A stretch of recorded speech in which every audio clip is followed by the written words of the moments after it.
Hi everyone, welcome to a reading vlog.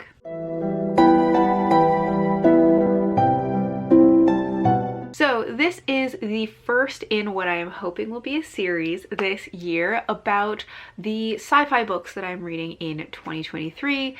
One of my plans for the year is to read more sci-fi. My real goal with this is to not just read more of it, but to figure out what do I like in sci-fi, and the best way to do that is to read sci-fi and get more familiar with the genre and figure out what I do and don't like about different kinds of books. I'm not doing this in a really structured way. I'm just kind of gonna read things that sound interesting to me. I am gonna try and have different kinds of sci-fi or different subgenres and stuff, but I don't have a plan for it. I just have a long list of sci-fi books that I have been meaning to read for a long time and just have never prioritized. But they're getting prioritized this year. I guess before diving into the books that I'm going to be reading, I might tell you a little bit about my previous reading of sci-fi, my previous experience with sci-fi, which will not be surprised that I have not read a lot of sci-fi, but the most of the sci-fi that I have read kind of falls maybe more into dystopian speculative, which is very loosely sci-fi. I had a big dystopian phase, like many people, when I was in high school and college. I did a mix of more modern dystopian books like The Hunger Games and Battle Royale, and then also some more classic dystopian like Fahrenheit 451, 1984, Brave New World, that kind of thing.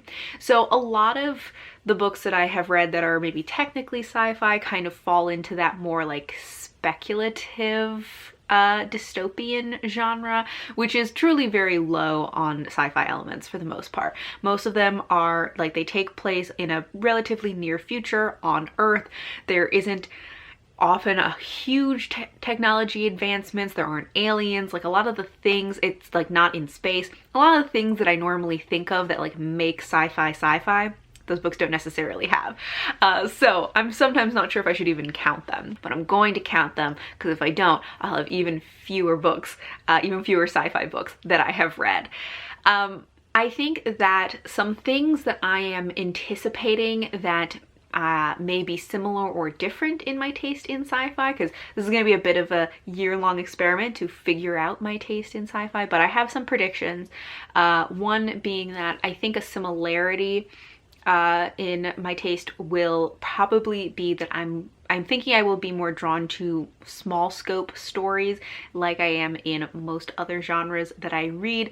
For example, I have no interest in reading The Expanse because it's a huge scope to that story, and that just doesn't interest me. I'm not really interested in that epic scope. Something that I think though will be different kind of between what I look for in fantasy or historical fiction versus sci-fi is that I think in sci-fi I will probably look for things that are more high concept or concept forward, if that makes sense.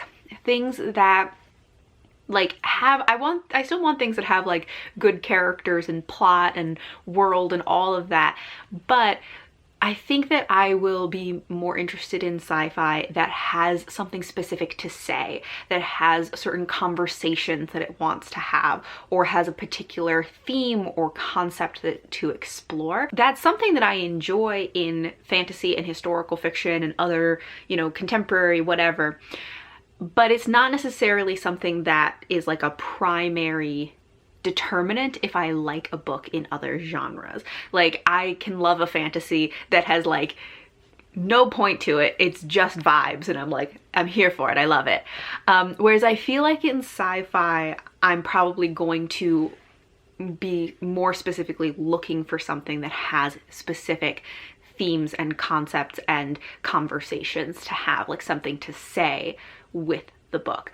But as I said, I still wanted to have good characters because I am very much of the opinion that even if you are writing a book that is primarily about exploring a concept, that concept is only going to be enhanced by having good character work. Those are my thoughts or predictions as to some things that I think may be similar or different between my taste in sci-fi and some of the other genres that I read. So getting into specific books, I have already kicked off the year reading 2 sci-fi books, which were rereads. I reread the Monk and Robot series by Becky Chambers, which is A Psalm for the Wild Built and A Prayer for the Crown Shy, which I loved. I love them even more on reread. Those are a great example of something that is, they had a specific conversations that those books wanted to have, and they were using those characters as a vehicle to have the conversation, but the conversations were made more impactful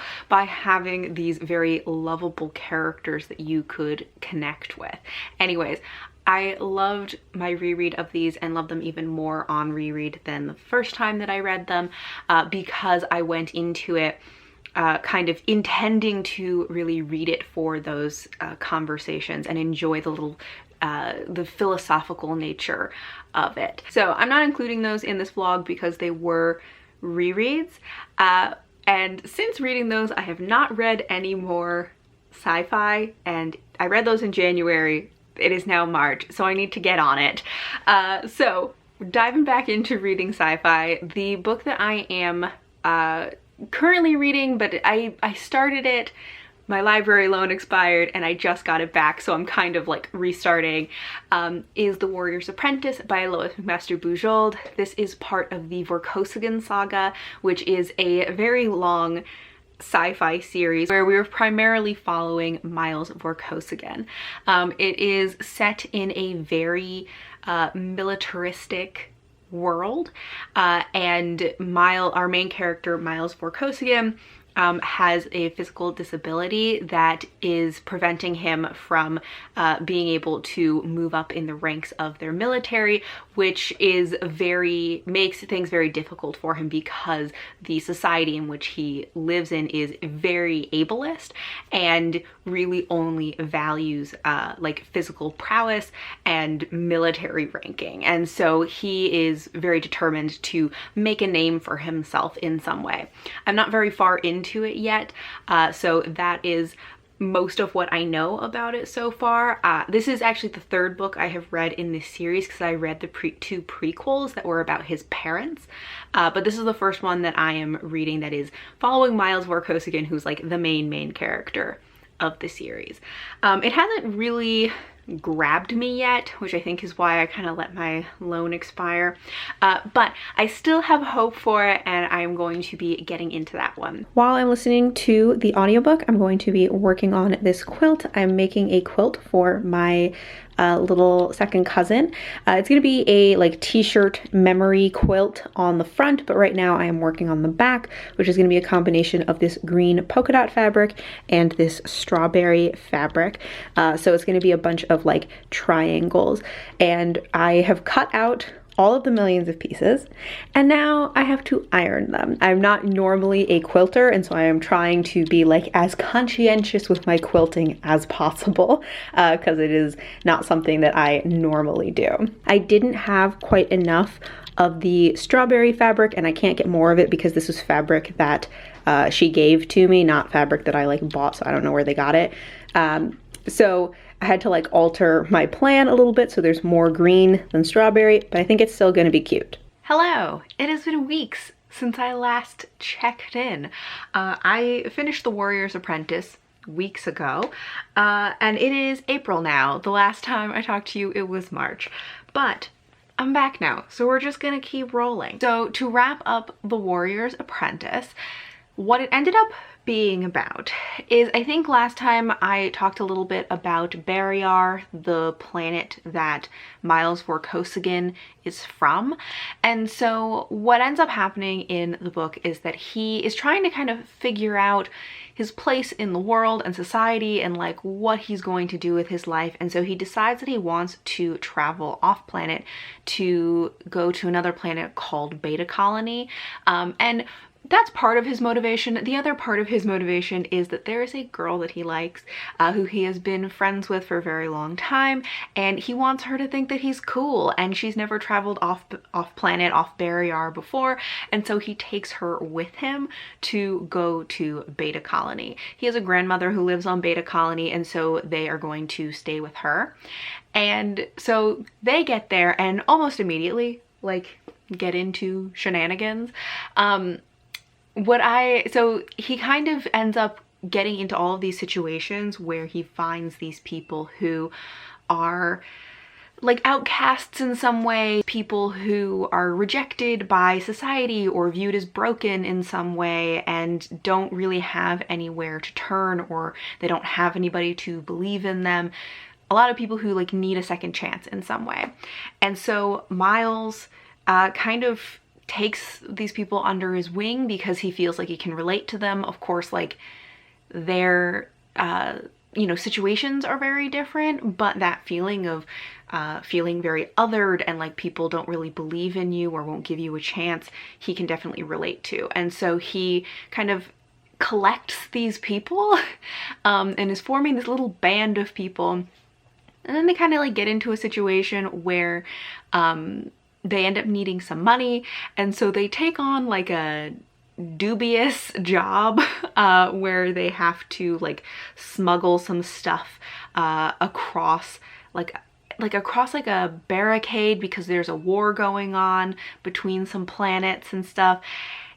Like, I won't get too like more into the details of it, but Miles just keeps getting into these situations where he has to kind of talk himself out of trouble. And then in the process of doing that, a lot of times he talks himself into more trouble because he is a very good talker. And this is one of the things that I enjoyed about the book and about Miles as a character.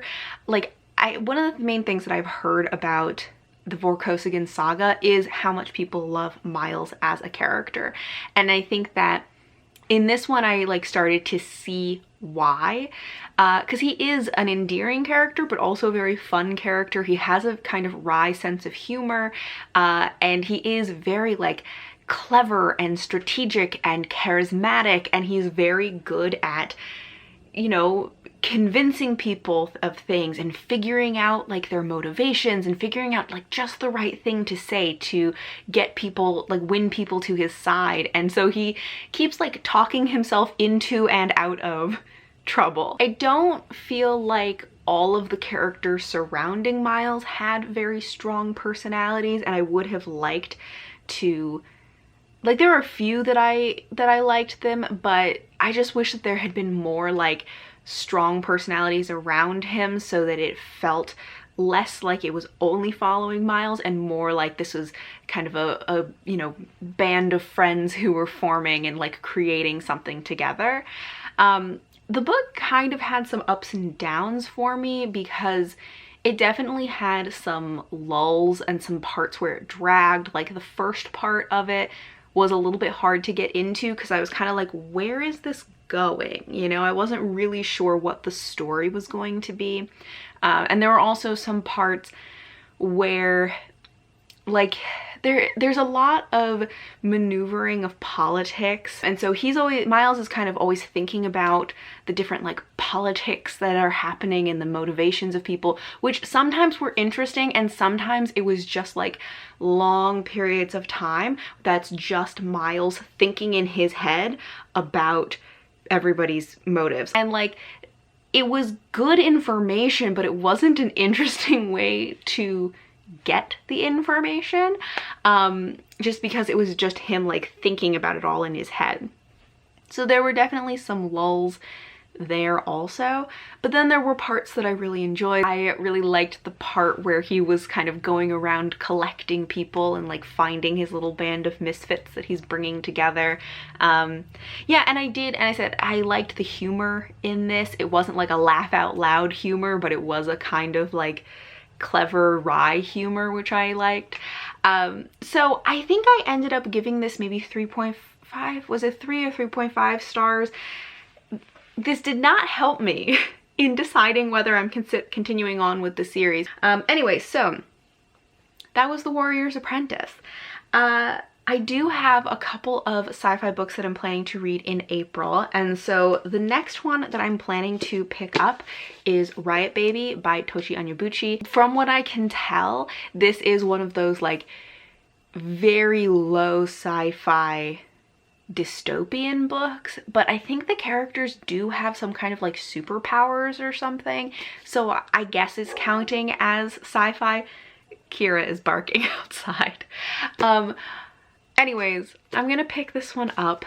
It's a novella, so it's pretty quick, but my impression is also that it is going to be a very heavy book, that it might be more like a heavier read, and also have some like real thematic work in it. So I finished Riot Baby, and like the book is very short, but as predicted, it was a heavy read. It was not an easy read. It did have a lot of themes in it.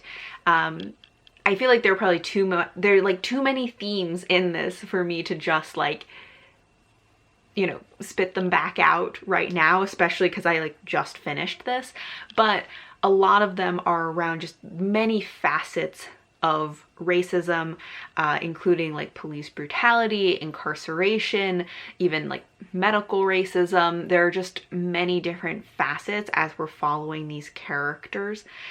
This is set in, I guess, like a near future. The biggest like sci-fi thing in this is probably the powers that the two main characters in this have. So we're following these two siblings, Ella and Kev, and they share some amount of powers, but Ella's the one who really has the strongest powers, that have this very like a wide breadth of abilities, and she has over time she gains more control over it, but it doesn't seem like it's something that she like fully has under control.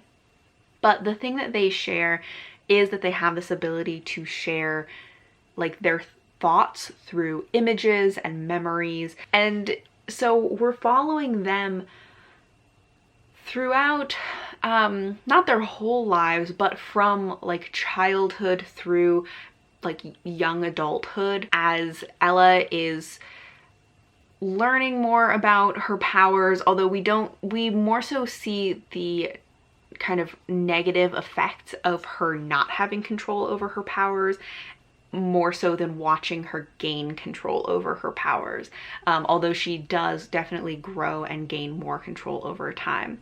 And then we are also following Kev as he is growing up as a young black man, and following some of the events that lead up to him being arrested and being in prison. And so we're also following some of his time in prison and some time after he is released. And this book, I feel like, is kind of hard to explain what the plot of it is, because it doesn't have like a tight pointed plot. It feels much more ephemeral than that.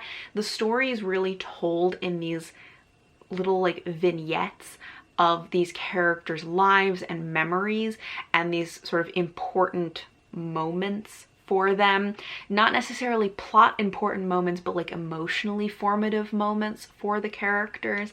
And so the book overall has this feeling, it feels kind of hazy but also sharp, because it has this sort of way of flowing between these characters' lives, like these moments in their lives and memories, but then there are also these points of like intense like emotional clarity that have a real like sharpness to them. The last section of the book, I think, was the section that felt the most solid, because it did feel like you could kind of see like the potential for a plot forming at the end. And I like, in a lot of ways, this felt like it was kind of just the beginning for these characters and for this story. Like these characters have essentially superpowers, and if this was like a superhero movie or something, all of this, what's in this book, would probably be those, like, you know, flashback prequel moments that we get to see that sort of show the character's backstory and motivation, but then wouldn't be like the main plot of the movie.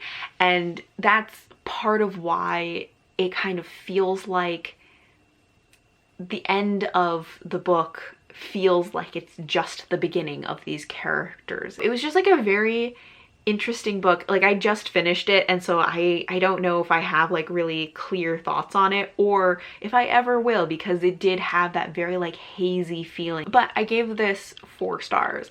Also, this book was on my list of my TBR clear out project, so the books that have been on my shelf the longest that I am trying to read, and so I'm very glad that I got to this one and that I actually finished it, because so many of them have been DNF so far.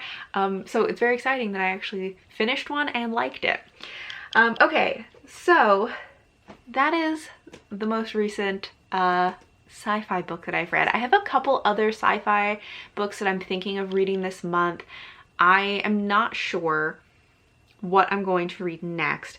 I do want to get to The Genesis of Misery by Neon Yang at some point, but I'm not sure yet if that's where I'm going next.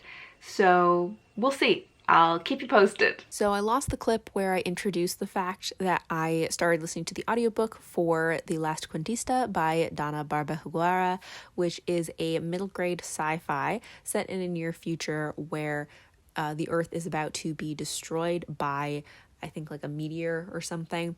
And so they are sending a small group of scientists and their families to colonize a new planet. And so we are following a little girl who is the daughter of 2 of these scientists. And so she and the other people are put into stasis while they are on the ship, because it is going to take them hundreds of years to get to this new planet. When she's put into stasis, our main character does have kind of a faulty connection to the ship, and so she comes in and out of consciousness at different points during travel. But when she is finally taken out of stasis, she finds out that while she was asleep, a extremist group has taken control of the ship and is trying to essentially brainwash everybody to get rid of any memories of Earth, so as to kind of wipe away the sins of the past and give humanity a fresh start on this new planet that they will be colonizing. And so because of her faulty connection, our main character hasn't been fully brainwashed in the way other people have, and so she does remember Earth, and so she has to pretend that she does not in order to protect herself and navigate this very dangerous situation as she tries to save herself and the last bits of humanity who were from Earth. And one of the things that she uses to do that is storytelling. Okay, so I am sitting down about to film a couple of videos, so since I have my camera all set up, I thought I'd do a quick check-in to tell you I finished The Last Cuentista, and I liked it. I didn't love it.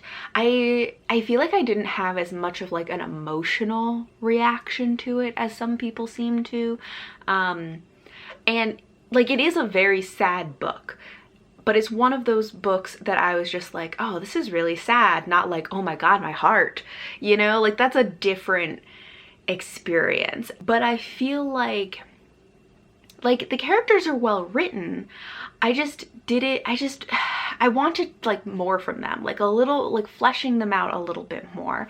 And I think that maybe would have like hooked my emotions a little bit more. I don't know. I'm still like, you know, I'm trying to figure out like what's the balance of like themes to characters to plots to like whatever that I like in sci-fi or just in books in general. You know, so it has a lot of themes around like family and storytelling and ancestry, but also like preserving what is unique and individual to people, but also like collective memory of your community and ancestry.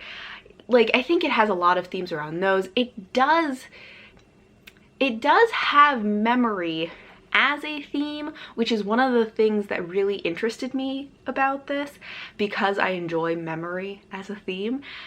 But I wanted like more about memory in this, and I think that it just maybe was exploring memory in a different way than what I am looking for in a book about memory, because I think this is more about like the passing down stories and preserving those like stories of your ancestry, not so much like literally about memory. So I think it just maybe wasn't like exploring memory in the way that I want in a book. I don't know, like I think it's good and I liked it, and I think I gave it like 4 stars. Like, it was a good book. I don't know if I'm reading something more in this vlog, or if I do, what that will be. Well, if I do, it would probably be the Genesis of Misery at this point, but I have read like the first 1 or 2 chapters of the Genesis of Misery, and I just like can't get into it right now. But I'm definitely like giving it the benefit of the doubt, assuming that that is just because I'm not in the mood for it, not because I don't like it, because I have liked Neon Yang books before, so I'm gonna definitely like give it the benefit of the doubt. I just have been in such a confusing like reading mood recently. I really don't know what I want to read. So it just seems very possible, very likely that if I can't get into the Genesis of Misery right now, it's a me thing, you know? So we'll find out. Hello again. So I did in fact decide to start reading the Genesis of Misery. I've read part 1, so I'm a little under 30% of the way into it now, so I thought I would give you an update, chat about how this is going so far. I started reading this physically and then decided to switch over to the audiobook because I could get the audiobook from my library, and I think the audiobook is working well for me. But before getting into that, actually, let me just explain a little bit about what this book is about, because it's always pitched as like Joan of Arc in space with giant robots is mostly what I have heard about it, which is true, but a little more specificity, because really going into this I had no idea more detail than that, because I didn't really want to know more. But if you would like to know more, what is going on is it's set in this like sci-fi world or sci-fi universe where there's a war going on, and the basic divide is the people who are like the believers or the faithful versus the heretics. The people who are the faithful have this like prophesized like messiah savior, who there will be like certain things or like abilities that will indicate who this like the true savior is, because there have been some pretenders over the years, especially because void madness. One of the side effects of void madness is that it can give people hallucinations and delusions of grandeur, so there have been people who believed they were this like savior. Anyway, so they're awaiting this like messiah savior who will end the war and like save the faithful from the heretics. Our main character, Misery, believes that, you know, she has void madness because she does hallucinate. She has this like hallucination of this other being that she talks to, or it talks to her. But because of some circumstances, she's ended up in a situation where she is trying to convince like the powers that be that she is in fact this messiah savior. She doesn't think that she is that person, but she is kind of conning them in order to save her own skin. So I'm a little under 30% of the way in. This is split into 3 sections, and I have read part 1 so far. I like this premise of like, is this a con or is this real? I don't know like where her opinion will be ultimately. Like, is she going to start believing her own hype? Or is she going to maintain like, no, I'm just pretending, but everyone else believes? I don't really know, but I do like this premise of that she started out with like just kind of conning them to save her own skin, but now it's becoming a little too real. I think the piece of this that's not really working for me right now is the not the writing, it's the character's voice, because I think the writing is good, but I just don't really like Misery's voice as a character. And that's kind of what made me switch over from physical book to audiobook. I am hoping to at least read part 2 today. If I am really focused, maybe I could finish the book today, but I am not really counting on that. I am going to be working on the quilt today. I am getting close to the end, which is very exciting. But while I'm working on that, I'm going to be listening to this. So depending on how long I spend working on the quilt and how focused I am, we'll see how much of this I can get read. But I definitely want to read at least part 2, if not make some headway into even part 3. So we are in a different spot right now because I am about to start working on the quilt that I'm making, and this is the only space where there is enough floor space for me to like lay out the whole quilt. Also, Kira is here. You can't see her because she's a black dog on a dark couch, and also she's hiding behind me because she doesn't like cameras. But Kira, she's right here. Thank you for appearing and doing, it looked like a magic trick. Good girl. Timber is also here. He's just, I don't know if I can like show you. Oh, this is not going to move. There we go. There's Timber. He did not also did not want to be on camera. They're not feeling very camera-ish today. Anyways, so I've made progress in the Genesis of Misery. I read part 2, or I listened to part 2. And so far I am liking part 2 more, I guess, because it feels like the plot is moving along. We're making some progress in like the kind of mystery elements of this. It's not like a mystery, it's just like there are parts that we're trying to figure out, like, is Misery actually this, you know, savior, messiah, destined, whatever? Do you have hiccups? Are you okay? What is happening? And so we're trying to figure that out, trying to see if like, does she actually have some kind of special connection to the angels, and who is this like hallucination that she's seeing, and is it even really hallucination? There's also some more progress on, are you all right? I think she's trying to indicate that she wants dinner, which it is too early for you. It's not for another like 30 minutes to an hour, so hold your horses. Anyways, so we also are getting some more progress, I guess, in a potential romance. I do feel like the romance is kind of moving quickly, but I also feel like Neon Yang kind of moves relationships fairly quickly in their books. I feel like a lot of things are moving quickly because they also have like a training montage almost, where they pretty much go like, it usually takes people months to learn how to pilot these giant robots, but we're gonna teach you in like 1 day or something like that, which like, I don't understand why they think that it's going to work. I have been thinking more about why the like voice of the character isn't really working for me, and I think there are a couple things.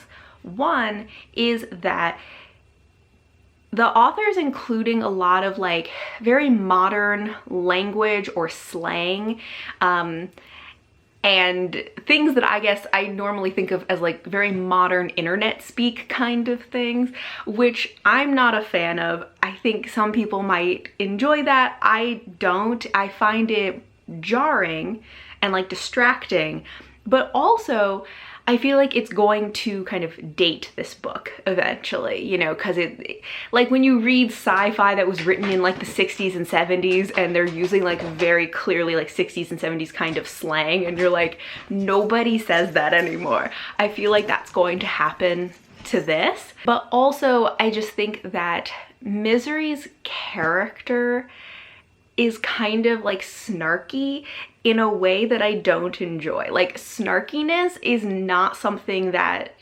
always works for me. I feel like maybe it rarely works for me, like there are exceptions, but it's a hard sell.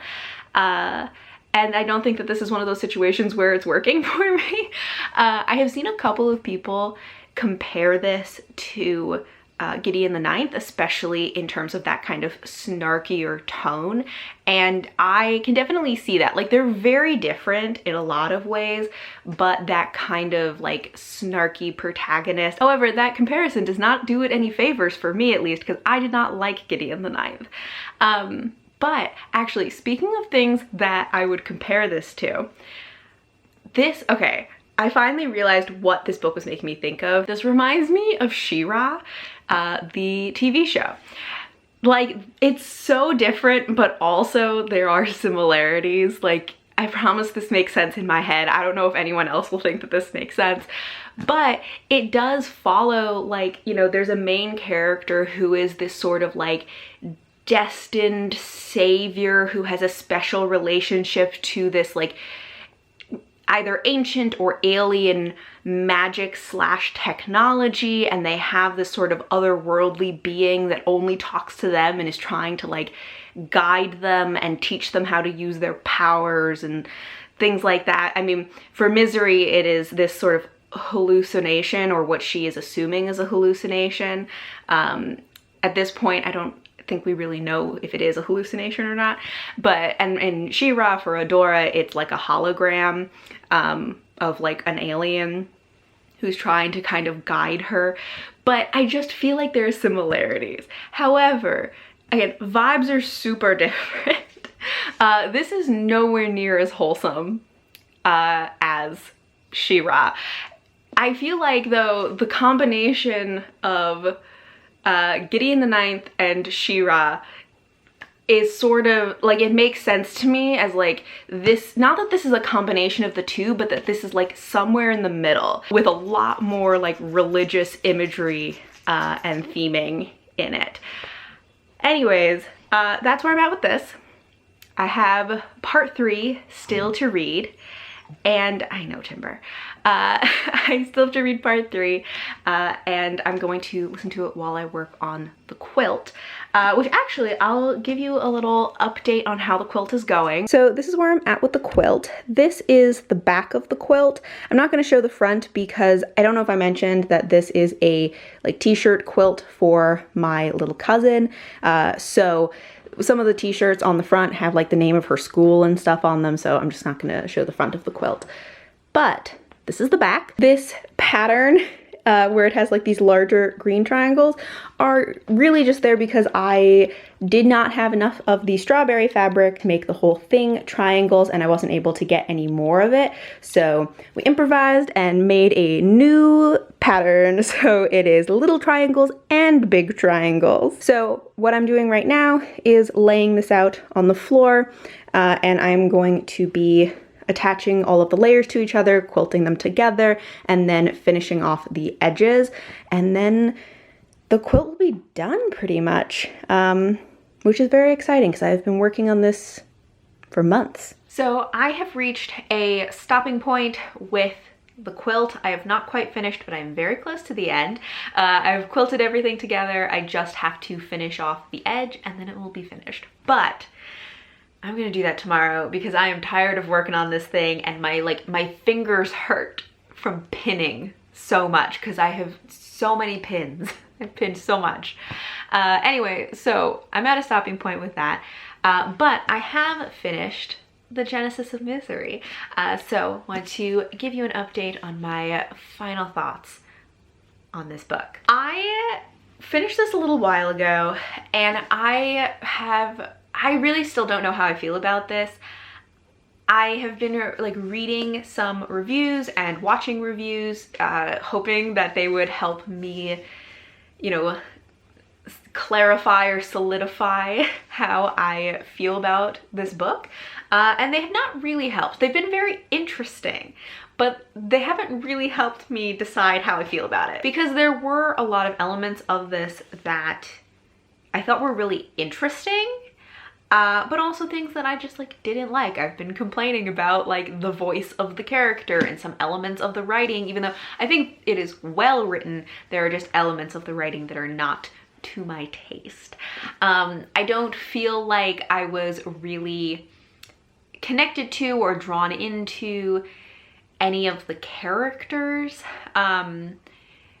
But I also think that Misery as a character is interesting. Even though I'm like, I don't like her personality, I think that her character is interesting. And I think that she may have a very interesting character arc, which is something that I always like I love a good character arc. I love watching a character change, and she does really change in this book. There's actually a point that's maybe halfway through, maybe 2/3 of the way through, where she has a pretty like stark change, and it's pretty fast too. It's not like a gradual change, and some people seem to really not like that. They didn't like how quickly she changed. They didn't like how like drastically she changed, but that change is actually one of the things that for me, I maybe liked the most, and is maybe the thing that would make me want to continue reading this series. Because I also just found out that this is a series.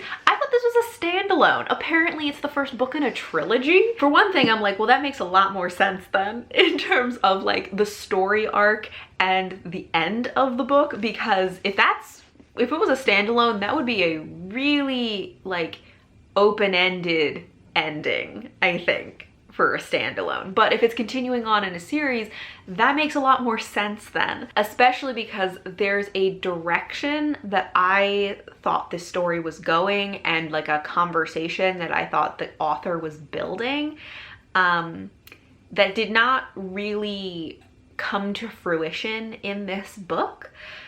However, if it is the first one in a series, it could come to fruition in a future book. So that is something that would make me consider reading the next book, is like seeing where that conversation that I think the author is having about religion and faith and just like religious fervor, and I don't know, in some ways like the kind of like the way that religion interacts with confirmation bias. I feel like that came up sometimes in this. I do wonder if this is going to be one of those series like the Tensort series, where it's like the whole is greater than the sum of its parts. I feel like this may be similar, and so that makes me think that if I do continue on with the series, I might wait until the rest of the series is out so that I could binge it and experience it as a whole. So yeah,